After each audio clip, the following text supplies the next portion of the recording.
साहब doctor B R. Ambedkar को, माता रमाबाई जी को और सावित्रीबाई फुले जी को नमन करते हुए भगवान बुद्ध के चरणों में, महाकारुणिक तथागत भगवान बुद्ध के चरणों में अपने श्रद्धा सुमन अर्पित करती हूँ। आप सभी बहनों को आज के दिन की बहुत बहुत हार्दिक बधाई, शुभकामनाएं। आज का दिन हम लोगों के लिए बहुत ही एक गर्व का विषय है। महिला मैं कहती हूँ कि आज के क्षेत्र में कमजोर नहीं है, आधी आबादी है हम। आधी आबादी बहुत मैटर करती है। आधी आबादी किसी को बनाने में, किसी को बिगाड़ने में और किसी को हाइट तक ले जाने में बहुत मैटर करती है। जरूरत कहाँ है? जरूरत है यहाँ पे हमें अपने अधिकारों की समझ थोड़ा कम है। वो अधिकार जो आपको बाबा साहब अपनी कॉन्स्टिट्यूशनल राइट्स जो आपको देखे गए अपने संविधान में, आपको समानता का अधिकार सर्वप्रथम, आपको वोट देने का अधिकार, आपको शिक्षा का अधिकार, आपको नौकरी का अधिकार और आपको और तो और आपकी शारीरिक गतिविधियों को ध्यान में रखते हुए आपको मैटरनिटी लीव देने का अधिकार। ये सब बाबा साहब आपको देखे गए। आप कमजोर कहाँ हैं? जो लोग 4-4 लड़कियों के होते हुए उनको मार देते थे, भ्रूण हत्या करा देते थे कि हाँ भाई लड़कियां हैं, लेकिन उन्हें ये नहीं पता था कि लड़कियां लड़कों से ज्यादा होनेस्ट होती हैं, ज्यादा मेहनती होती हैं, कार्य करने की क्षमता लड़कियों में ज्यादा होती है। इसको बस उन्हें पहचानना होता है। आज किस क्षेत्र में बताइए? राजनीति के क्षेत्र में, आर्थिक व्यापार में, नौकरी के क्षेत्र में कहाँ नहीं है लड़कियां? और अपना सर्वश्रेष्ठ दे रही हैं महिलाएं।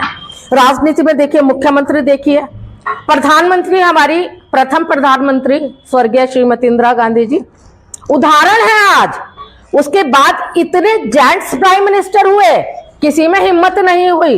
मोदी जी हिम्मत नहीं कर पाते, चीन आपके अंदर इतने तक आ गया, हिम्मत नहीं कर पाते मोदी जी। बट वो एक लेडी थी जो पाकिस्तान के 2 करके और एक बांग्लादेश बना गई थी। उसने अमेरिका को भी हड़का दिया था। आज अमेरिका जो तुम्हें कह रहा है ना कि इंडिया पे इतने सारे चार्जेस लगाएंगे, इतने सारे कर लगाएंगे और मोदी जी की आए दिन वो इंसल्ट कर रहा है, उस महिला ने उसको डरा दिया था, धमका दिया था, क्योंकि अमेरिका ने कहा था कि हम भारत के साथ नहीं। उन्होंने कहा था कि हमें तेरी जरूरत नहीं है, अपने घर बैठ जा तू जाके, जो हमसे होगा हम कर लेंगे। और रातों रात कितना बड़ा स्टेप लिया। तो मैं ये कहती हूं कि यदि हम अपने मन में रख लेते हैं कि ये हमें इस मंजिल पे पहुंचना है, ये हमें कार्य करना है, तो हम उसे करके रहते हैं। पहले गलतफहमी थी लोगों में, सती प्रथा थी, बाबा साहब ने दिए, लेकिन मैं ये कहूंगी बाबा साहब के साथ साथ डॉक्टर राजा राम मोहन राय थे, जिन्होंने, हाँ सब पता, जिन्होंने महिलाओं को जब उसका पति मर जाता था तो जिंदा आग में झोंक देते थे और उसकी चीख ना निकले इसलिए ढोल बजवा देते थे, जिससे कि उसकी चीख उन ढोल की आवाज में बच जाए, दब जाए और उसको कोई बचाने वाला ना हो, मार्मिक हो के उसको कोई ना बचाए। डॉक्टर राजा राम मोहन राय ने उस प्रथा को खत्म किया। डॉक्टर आपके इंग्लिश अंग्रेज भी थे, बहुत इंडिया में अच्छे सुधार करके गए, लॉर्ड विलियम बेंटिक वगैरह। ये काफी मतलब महिलाओं के प्रति और जो कुरीतियां थी इनको खत्म करने का कार्य उन्होंने किया। मैं कहती हूँ सिर्फ जरूरत होती है अपने अधिकार को पहचानने की। यदि हमने उसे पहचान लिया तो दूर नहीं होती, जो भी प्रोग्रेस है हमसे दूर नहीं होती। यार हमें हाथ तो आगे बढ़ाना पड़ेगा ना उसे पकड़ने के लिए। कोई आज के टाइम में ये समझिए, दूसरा तुम्हारा अधिकार लेने के लिए बैठा है, तुम सोचोगे घर पे आओ आके तुम्हें दो, ये सब नॉट पॉसिबल। सब कुछ तुम्हें लेना पड़ता है, बट एक कदम आपको बढ़ाना पड़ेगा, दूसरा कदम दूसरा बढ़ा देना, ये जरूरत होती है। जैसा सुमन जी ने बताया, देख रही हूं मैं कि महिलाओं पे अत्याचार होते हैं लेकिन वो नहीं बताती। क्यों?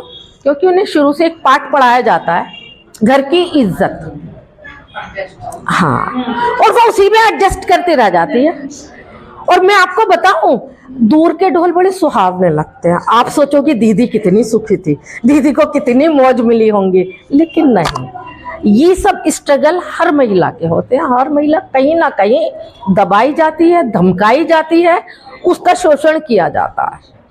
किसी का कम, किसी का ज्यादा लेवल होते हैं, वो लेवल होते हैं, लेकिन किया सबका जाता है।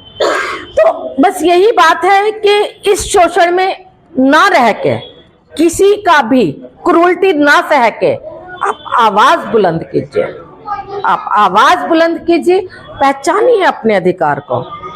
और मैं एडवोकेट हूं, मैं देख रही हूं कि महिलाएं आज काफी सजग हैं, लेकिन मैं एक सच्चाई आप लोगों के सामने बयान करना चाहूंगी। महिलाएं सजग हैं, लेकिन कौन सी? जो कुछ करना ही नहीं चाहती, जो चाहती है उन्हें बिना कुछ करे घर में मिल जाए। उसका क्या है ध्येय? बुरा नहीं मानिएगा, लड़कों को सेट करो, कल को इनसे 2, 4, 10, 20, 30, 40, 50 लाख रुपए लो, ब्लैकमेलिंग में फंसाओ, 420 में बसाओ, घर पे बैठो। ये भी आज एक बुरा चैप्टर चल गया है। और जो बेचारे जिनका शोषण होता है, जिनको दबाया जाता है, जिनके साथ अति होती है, वो कभी मुंह पे भी नहीं लाते इन बातों को। वो बाहर भी अंदर से पिट के आएंगी, अंदर से गाली खा के आएंगी, बाहर इतनी आपको फ्रेशनेस दिखाएंगे जैसे उनसे ज्यादा सुखी कोई है। तो ये उसके संस्कार होते हैं। कहती हूँ, मानती हूँ, संस्कार अपनी जगह है और संस्कारों को सही, इससे घर भी चलता है, परिवार भी चलता है। इससे यदि सभी एक जैसे हो जाएंगे तो ये घर परिवार नहीं चलेगा। लेकिन जो आज की एक बुराई है, हमें उस बुराई पे भी ध्यान देना चाहिए कि जो अधिकार है, अधिकारों को समझो अपने, उन अधिकारों का दुरुपयोग ना करें। डाउरी एक्ट बना 3/4, 498 ये है। आजकल लड़कियों की शादी बाद में होती है, पहले मुकदमे पहले चल जाते हैं, कोई निभाने को तैयार नहीं है। सास ननद उनको ऐसे लगते हैं जैसे उनकी दुश्मन है। यार तुम अपनी माँ को छोड़ के आई हो, एक दूसरी माँ आपको मिली है। ननद बहन को छोड़ के आई है, दूसरी बहन आपको मिली है। तो मैं तो ये कहती हूँ कि इन बातों पे ध्यान नहीं देना चाहिए। आप उसी को अपना घर समझ के रहेंगी तो मेरे ख्याल से इन मुकदमों में और इन मुकदमों में कमी आएगी और ये जो घर बिगड़ रहे हैं, बर्बाद हो रहे हैं, ये आबाद होंगे। आपने देखा होगा, अब कहेंगे कि आप जेंट्सों का फेवर कर रही हैं। मैं जेंट्सों का फेवर नहीं कर रही, मैं बता रही हूँ अभी 3, 4, 5 जेंट्सों ने सुसाइड किया। क्यों? क्योंकि उनको इसी तरह से ब्लैकमेलिंग और शोषण किया गया। तो मैं ये बता रही हूँ आपको कि अति हर चीज की बुरी होती है। जब ऐसा हुआ, जो आपको अधिकार मिले हुए थे सुप्रीम कोर्ट के संज्ञान में आए कि यार इसका तो दुरुपयोग हो रहा है, अब तो एक्शन लेना पड़ेगा। आपके अधिकार जो थे उनका हनन होने लगा। उन्होंने नई फाइंडिंग्स ले आए कि भाई ससुराल में अब जो लेडीज है, सास यदि सास अलग रहती है, ससुर अलग रहते हैं, परिवार का कोई सदस्य अलग रहता है, तो उनको 4 से 98 और 3/4 डाउरी एक्ट में नहीं फंसा पाएगी। हो गया आपके अधिकार का हनन।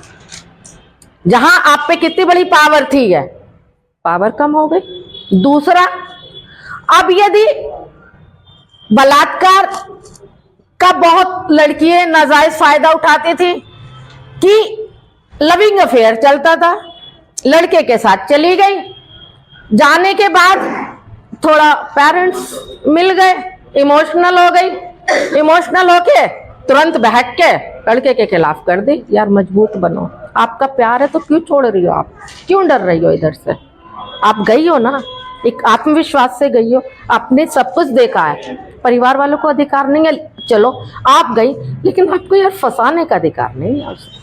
आपने जो उसको उम्र कैद करा दी, उसको जिंदगी में बेल भी नहीं मिलेगी, कुछ नहीं होगा, ऐसा नहीं करना चाहिए।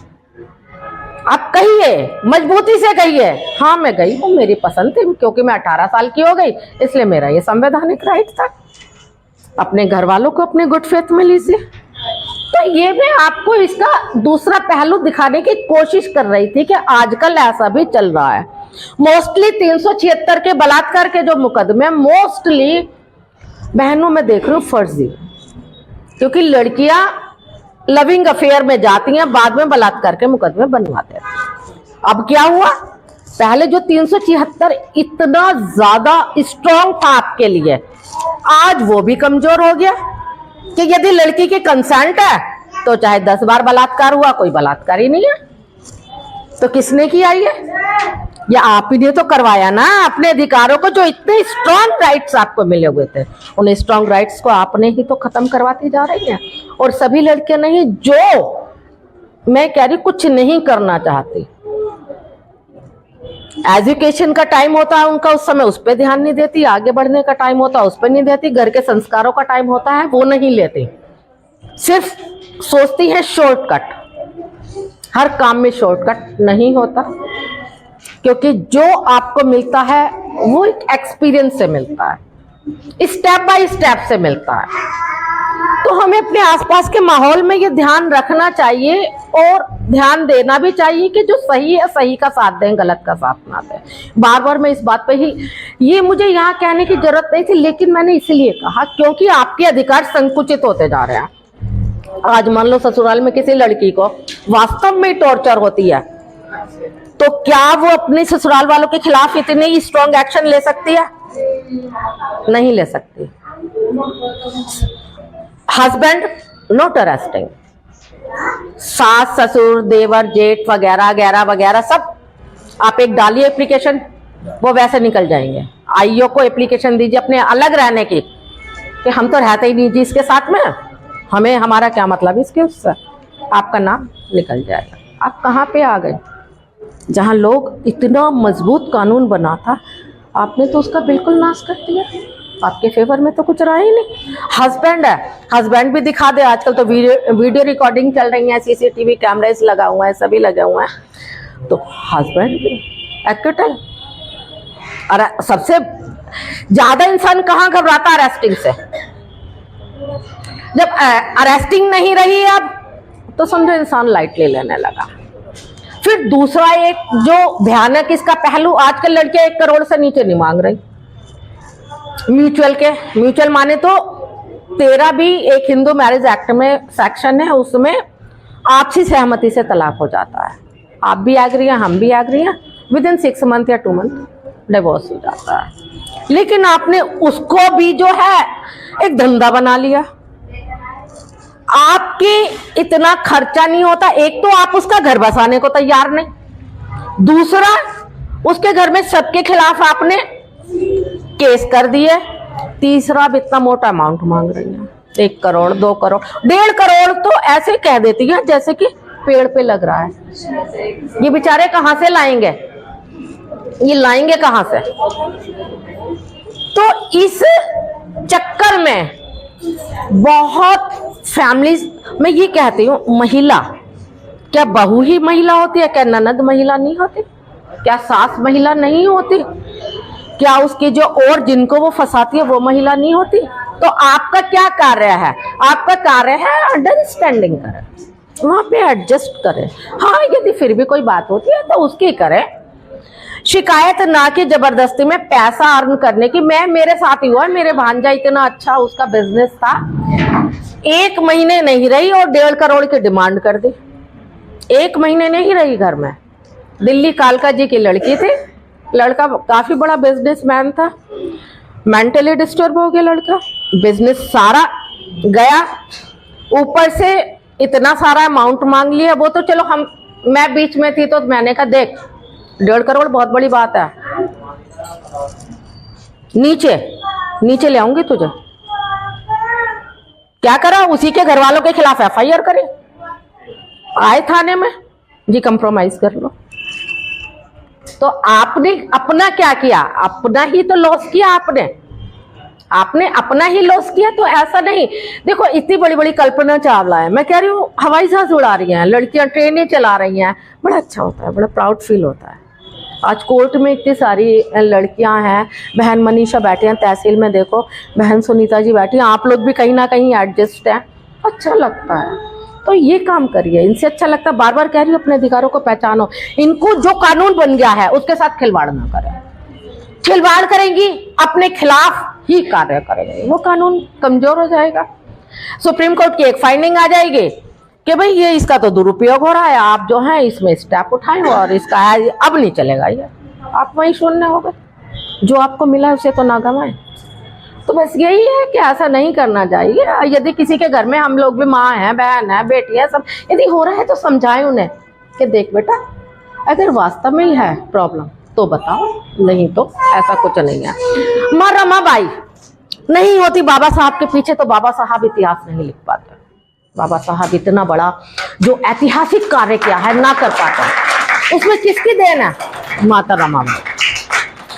सावित्री बाई फूले ना निकलती पढ़ाने के लिए उस समय, जहां की लड़कियों को इतना लंबे लंबे घूंघट और यूं लपेट के रखा जाता था, तो वो सावित्री बाई जी ना निकलती शिक्षक बन के छोटी छोटी बच्चियों को पढ़ाने, तो शायद आज ये अलख जो था महिलाओं का, शिक्षा का अलख ना जग पाता। क्योंकि हाँ बिल्कुल सही बात है, मैं ना बोल पाती यदि ये हमारे महापुरुष ना होते, ना ये आवाज उठा। कितना, मैं कह रही हूँ उस लेडी ने कितना एफर्ट्स किया होगा, उसने कितनी लोगों की सुनी होंगी। जब वो निकलती थी तो लोग उन पे कीचड़ फेंकते थे, लोग उनको गंदा गंदा बोलते थे, लेकिन वो क्या करती थी, उस कीचड़ को साफ करके फिर से अपनी मंजिल पे निकल जाती। तो क्या ये महिला नहीं थी? कितना आपको उन्होंने, आपके लिए कितना रास्ता खोला, और आप इस खुले हुए रास्ते पे आपने कदम बढ़ाया, और उस कदम की ताकत जब आपको पता चली तो आप पहुंच गई हाइट पर। तो इसको रहने दीजिए ऐसे ही। और बाबा साहब ने जो अधिकार दिए हैं, जो भी कानून बना के गए हैं, उनका दुरुपयोग ना करें, उनको अपने सपोर्ट मिले, उनका अच्छे से एक अधिकार समझ के। मैं नहीं कहती कि आप लोग क्रूरटी सहन करो, मैं नहीं कहती आप लोग अत्याचार सहन करो, आवाज उठाओ, बट एक दायरे में। अनर्गल झूठे आरोप प्रत्यारोप ना करें किसी पे, एक आवाज उठाएं जो आपके संवैधानिक अधिकार हैं उनके तहत, एक आवाज उठाएं एक सामाजिक दायरे के तहत। जो भी कार्य करें एक अपने दायरे में, एक जो सोशल सर्कमस्टांसेस का, बुरी वाली का नहीं, अच्छी गुड सर्कमस्टांसेस का जो एक दायरा होता है उसके अंतर्गत उठाइए। सभी आपके साथ है, आपकी एक आवाज के साथ। मैं कह रही हूँ आप एक आवाज उठाएंगी, आपके साथ 10 आवाज उठ जाती है और फिर वो बुलंद हो जाती है। आप हिम्मत करिए उसे उठाने, आप हिम्मत करिए उस पर चलने। तो यही मैं कहती हूँ। पुनः सबको एक बार वुमेन्स डे की बहुत बहुत बधाई, बहुत बहुत शुभकामनाएं। Thank you. जय भीम, जय भारत।